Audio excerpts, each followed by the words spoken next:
By Laura Bicker, BBC News. Sole image copyright Getty Images. Image caption: Mr. Kim and Mr. Trump, pals no longer.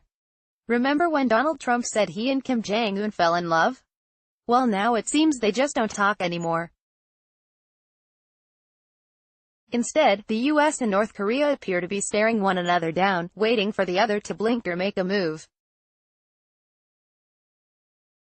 And neither appears willing to give way. Discussions aimed at setting up a second summit between the two leaders didn't happen as planned this week. Chairman Kim's aide, the hardliner Kim Yong-chol, was supposed to travel to New York and meet U.S. Secretary of State Mike Pompeo. But the BBC understands that the meeting was cancelled after the State Department discovered that the North Koreans didn't get on the plane as planned. The official line is that the meeting will be rescheduled, and Mr. Trump said he's very happy with how things are going, and that he's in no rush while sanctions remain in place. Image caption: It's been a while since Mike Pompeo, right, was last in Pyongyang and Seoul, too. They are urging reporters not to read too much into the missed meeting. There have been missed meetings in the past, they say. Although officials from the foreign ministry did express disappointment. South Korea's President Moon Jae-in warned me in his BBC interview that he expected bumps and bruises on the way as the international community tries to persuade North Korea to disarm. But it's hard not to feel that both the momentum for talks and the opportunity to engage with North Korea may be slipping away. Even at a lower level, the new U.S.-North Korean envoy Stephen Biegun has been in his job for over 2 months and has still not met his Pyongyang counterpart, Vice Foreign Minister Choi Sun-wei. Complete denuclearization. The root of this standoff is that North Korea and the U.S. have never really agreed on the goalposts of denuclearization. What do they actually mean when they talk about disarmament? Yes, the two leaders signed an agreement in Singapore, but the lack of detail in the deal we talked about back then is now coming back to haunt these talks and potentially scupper progress. From the start, Pyongyang has been clear. They will not unilaterally disarm. They want a staged process where they give a little and get something in return. That means, right now they feel they have done enough to warrant sanctions relief. Image copyright Getty Images. Image caption: North Korea is rather reluctant to give up its nukes. Both the US and the UN have placed tough economic penalties on North Korea. Around 90% of its exports are banned, including coal, iron ore, seafood and textiles. There are also caps on the amount of oil it can buy. If Kim Jong-un is going to build up his economy as he has promised his people, then he will need the sanctions lifted. However, the US has also been absolute. There will be no sanctions relief until complete denuclearization. Right now, that seems a lofty and unrealistic goal. President Trump did say that he'd love to take the sanctions off, and then added that North Korea would have to be responsive to, will Washington compromise. Russia called a meeting this week of the United Nations Security Council to discuss sanctions on North Korean banks. But the U.S. ambassador to the UN, Nikki Haley, was unequivocal. The threat is still there. North Korea still has nuclear facilities and they've still not allowed inspectors in to inspect them. Several analysts have called on the U.S. to adjust its thinking and approach. Bend a little before this process breaks completely. But so far there have been no signs that the Trump administration is willing to do this. So if the U.S. is not prepared to act, what does Pyongyang do? Last week it issued a threat in a statement from the Foreign Ministry's Institute for American Studies.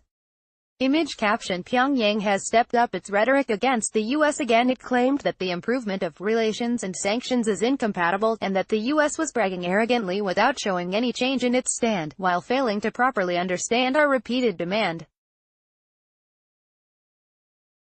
The statement went on to suggest that unless the U.S. removed sanctions, then it could restart its nuclear program. Let's be clear here. Several studies by U.S. intelligence and by the UN suggest North Korea has not stopped its building or stockpiling of weapons. But it has stopped testing missiles and nuclear weapons, which President Trump has taken as a personal victory. Mr. Trump even declared that there was no longer a nuclear threat from North Korea. North Korea's choice. So yes, North Korea has a choice. It could test another missile, which would be embarrassing to a U.S. president who has declared that the problem was solved.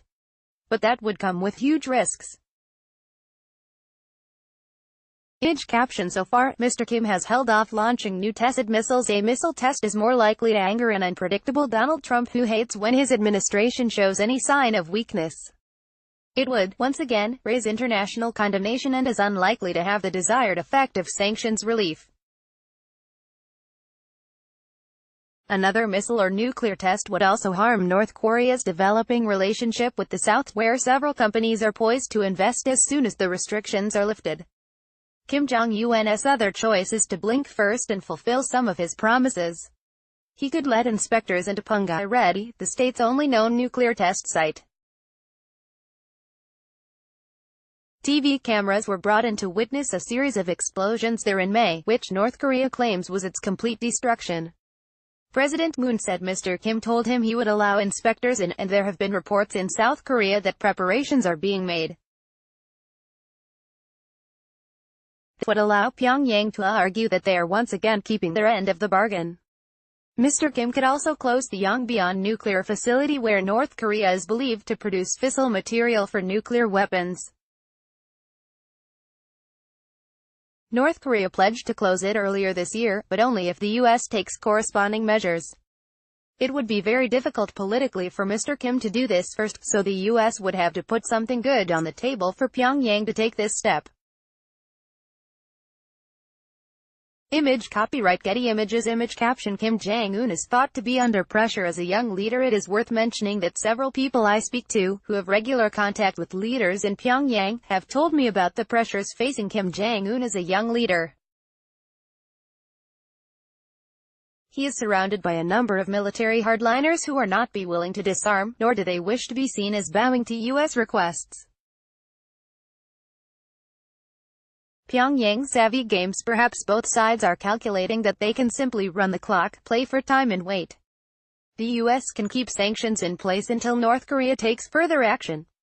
Pyongyang can continue to issue warnings and develop other diplomatic ties. However, this is a huge gamble for the U.S. North Korea's nuclear arsenal has been labeled an urgent problem by U.S. defense and intelligence chiefs. That threat is still there, and the longer the standoff continues, the more likely it is that Pyongyang will continue to develop weapons. The stringent economic sanctions imposed on the state may only have a limited effect. The Trump administration had managed to get China and Russia on board with its maximum pressure policy for some months. But reports suggest the borders have become porous in places and the supplies are making their way into North Korea. Kim Jong-un has proved to be a savvy political operator and has rebuilt relationships with his neighbors. The U.S. maintains that another summit between Kim Jong-un and Donald Trump will take place early next year. The two leaders may prefer dealing with one another directly, but it still needs talks to take place between those lower down the chain of command to sort out the details of a deal. A timetable for disarmament and corresponding U.S. actions, for instance. Without those details on paper, as you can see, we end up with what is the equivalent of this diplomatic game of chicken, which puts President Mr. Trump's much applauded North Korea policy in danger of crashing.